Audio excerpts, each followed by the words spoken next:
L'arôme des épices fraîchement cuites emplit l'air tandis qu'elle était assise à la table, remuant distraitement son thé. Son esprit vagabondait. Son mari était parti depuis des semaines, la laissant avec des soirées silencieuses et des pensées sans fin. La maison semblait vide, malgré la chaleur que le cuisinier apportait chaque jour. Il n'était pas juste un cuisinier, il était le cœur battant de la maison lorsqu'elle était seule. Toujours attentif, toujours aimable, il savait comment elle aimait son thé, un peu moins de sucre, une pincée de cardamome.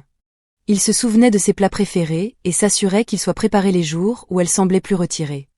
Un soir, après une journée particulièrement épuisante, elle entra dans la cuisine et le trouva en train de fredonner doucement, les yeux fermés. La mélodie lui était inconnue, mais apaisante. Il leva les yeux, surpris, mais un sourire chaleureux suivit. « Tu devrais te reposer, dit-il doucement. Je t'apporterai ton dîner quand ce sera prêt. » « Tu n'as pas à le faire, répondit-elle, mais il était déjà retourné à son travail. Plus tard dans la soirée, alors qu'elle était assise près de la fenêtre, il arriva avec un plateau, sa soupe de lentilles préférée et du pain chaud, exactement comme elle l'aimait. « Je vois que tu ne te sens pas bien, dit-il doucement. Cela pourrait t'aider. » Sa gentillesse la toucha.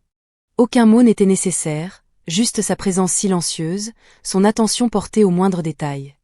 Elle lui sourit avec gratitude, son cœur se sentant un peu plus léger. Les jours se transformèrent en semaines et leurs moments de tranquillité devinrent une routine. Quand elle se sentait anxieuse, sa présence calme la rassurait. Lorsque son esprit était envahi de préoccupations, sa voix stable semblait tout apaiser.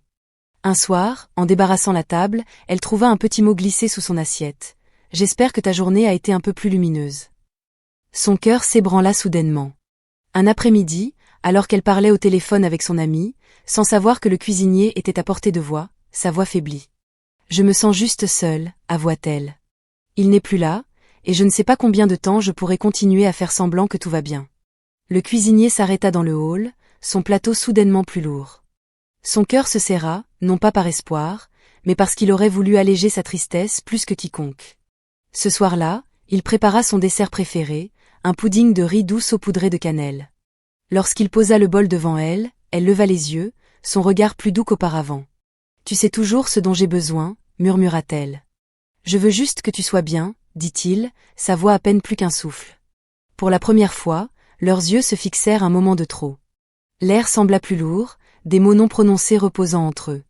Aucun d'eux ne bougea, mais dans ce silence, quelque chose changea. Une compréhension silencieuse que ni l'un ni l'autre n'osait exprimer. La soirée était fraîche lorsqu'elle s'allongea sur le canapé, la tête battant et le corps faible. Le froid s'était installé rapidement, ne lui laissant presque plus la force de saisir son téléphone. Avant qu'elle ne puisse décider à qui appeler, elle entendit des pas, réguliers et familiers. Le cuisinier se tenait dans l'embrasure de la porte, l'inquiétude marquée sur son visage. « Tu ne te sens pas bien ?» dit-il doucement en posant une main sur son bras. « Ne t'inquiète pas, je vais m'occuper de tout. » Avant qu'elle ne puisse protester, il disparut dans la cuisine. Quelques minutes plus tard, il revint avec un linge chaud qu'il posa délicatement sur son front. Sa main resta là, chaude et ferme. « Tu dois manger, » dit-il avec insistance. « Je vais te préparer quelque chose de léger. » Peu de temps après, le parfum riche du gingembre et de l'ail envahit la pièce. Il revint avec un bol de soupe fumante qu'il posa soigneusement sur la table. « Juste un peu, » dit-il en l'aidant à s'asseoir.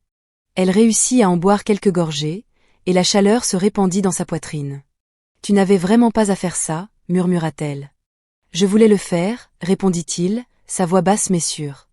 Les jours suivants, il resta à ses côtés, posant silencieusement du thé chaud près de son lit, lui rappelant de prendre ses médicaments, et fredonnant doucement la même mélodie qu'elle avait entendue de lui dans la cuisine. Alors qu'elle se rétablissait, leurs conversations devinrent plus profondes. Elle s'ouvrit sur sa vie, la solitude silencieuse qu'elle masquait souvent derrière des sourires forcés, ses peurs de ne jamais se sentir vraiment vue. Il l'écoutait attentivement, sans jamais interrompre, juste en comprenant silencieusement. « Je sais ce que c'est, » dit-il un soir, alors qu'ils étaient assis dans le salon, à faire tout ce qu'il faut mais à se sentir quand même oublié. Elle le regarda alors, vraiment le regarda, la force silencieuse dans ses yeux, la façon dont il ne demandait jamais d'attention mais semblait toujours être là quand elle en avait besoin. « Tu es différent, » dit-elle doucement. Il sourit faiblement. « Je tiens juste à toi. » Au fil du temps, ce soin devint quelque chose dont elle dépendait, non pas parce qu'elle en avait besoin, mais parce que cela la rendait en sécurité.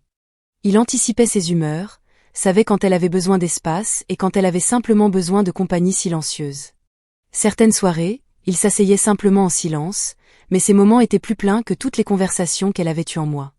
Un après-midi, alors qu'elle arrangeait des fleurs dans un vase, elle se surprit à sourire en pensant à lui. Cette réalisation la surprit. Son cœur s'emballa, son esprit tournoya.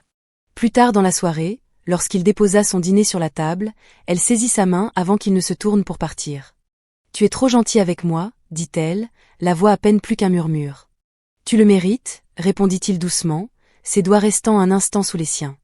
Aucun d'eux ne bougea.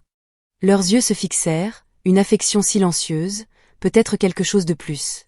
Elle savait qu'elle devrait lâcher sa main, mais elle la garda un peu plus longtemps qu'il ne le fallait. Aucun mot n'était échangé, mais dans ce silence, quelque chose d'indéniable s'installa entre eux. Quelque chose de doux, mais impossible à ignorer. Les jours se transformèrent en semaines, et l'absence de son mari s'étira plus longtemps que prévu. Le silence dans la maison ne semblait plus pesant, il était devenu confortable, presque chaleureux. La présence du cuisinier était devenue un rythme tranquille dans sa vie, familier, stable et sûr. Un soir, alors qu'elle préparait le dîner, elle se tenait à côté de lui, contre le plan de travail. L'air était calme, mais quelque chose semblait différent, comme si des mots attendaient d'être prononcés. « Tu n'es pas simplement gentil, dit-elle soudainement, sa voix plus douce que d'habitude. Toi, tu sembles toujours savoir ce dont j'ai besoin, même quand je ne le dis pas. » Il sourit faiblement, remuant la soupe devant lui. « J'observe, dit-il simplement. » Les mots restèrent suspendus entre eux, éveillant des émotions qu'elle n'était pas prête à affronter. Elle se tourna de nouveau pour couper des légumes, mais ses pensées refusaient de se calmer. Plus tard dans la soirée, alors qu'ils nettoyaient ensemble, il finit par prendre la parole. « Il y a quelque chose que je dois dire, commença-t-il, sa voix prudente mais ferme. Je sais que je ne suis que le cuisinier, et que ce n'est peut-être pas à moi de parler, mais, il marqua une pause, soufflant profondément. Je tiens à toi plus que je ne devrais.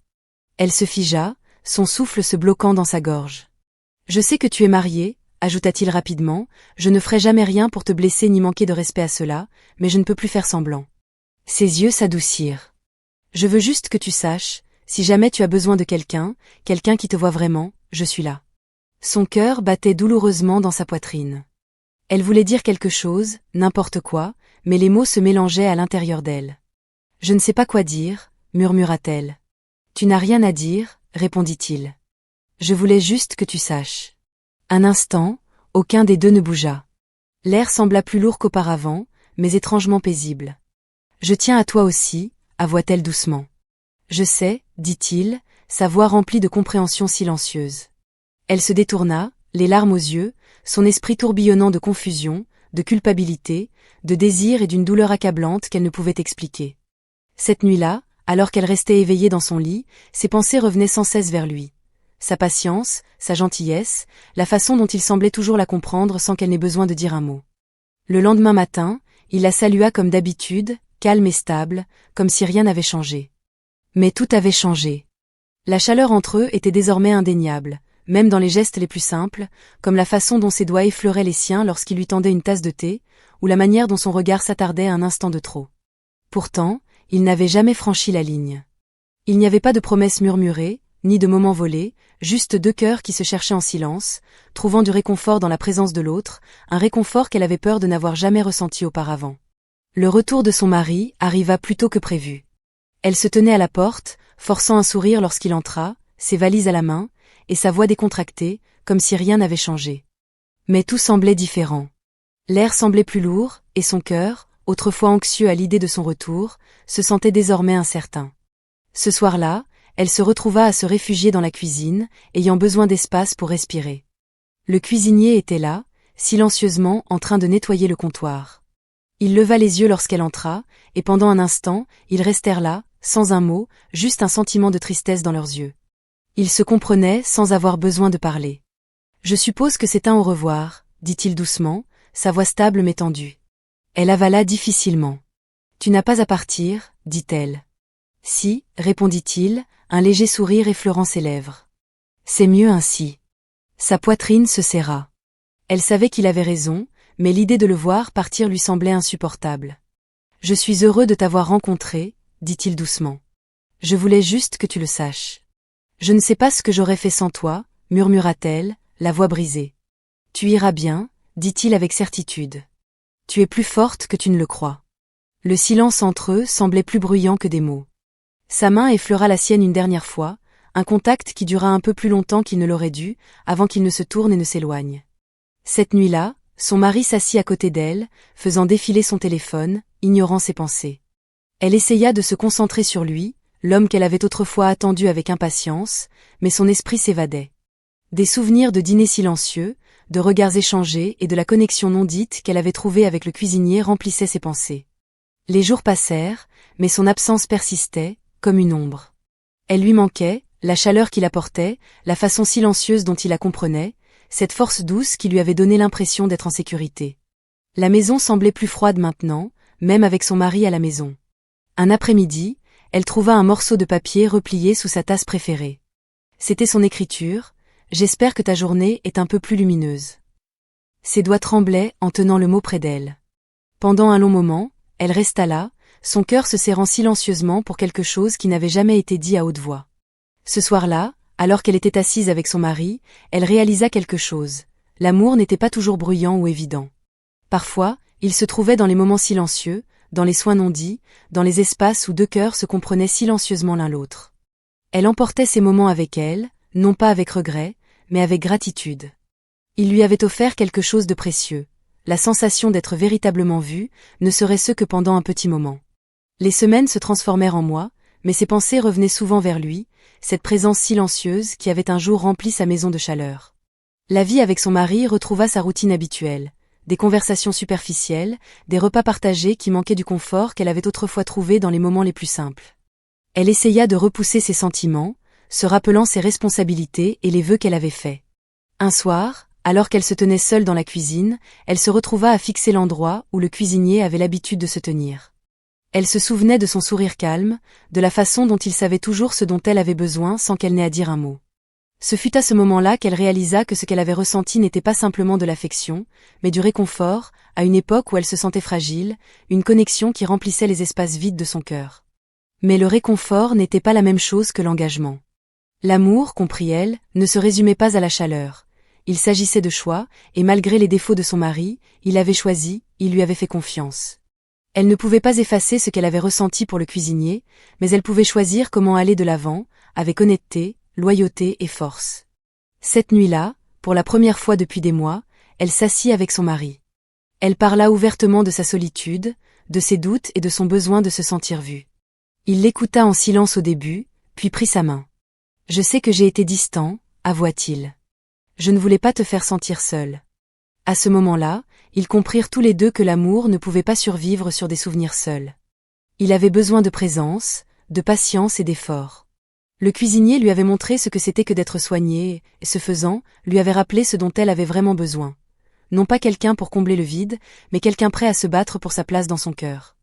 La morale de son histoire devint claire. L'amour n'était pas seulement une question de confort dans les moments difficiles.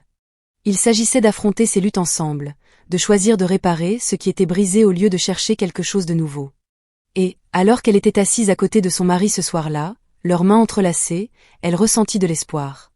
Non pas parce que le passé avait été oublié, mais parce qu'elle avait choisi de construire quelque chose de plus fort à partir de cela.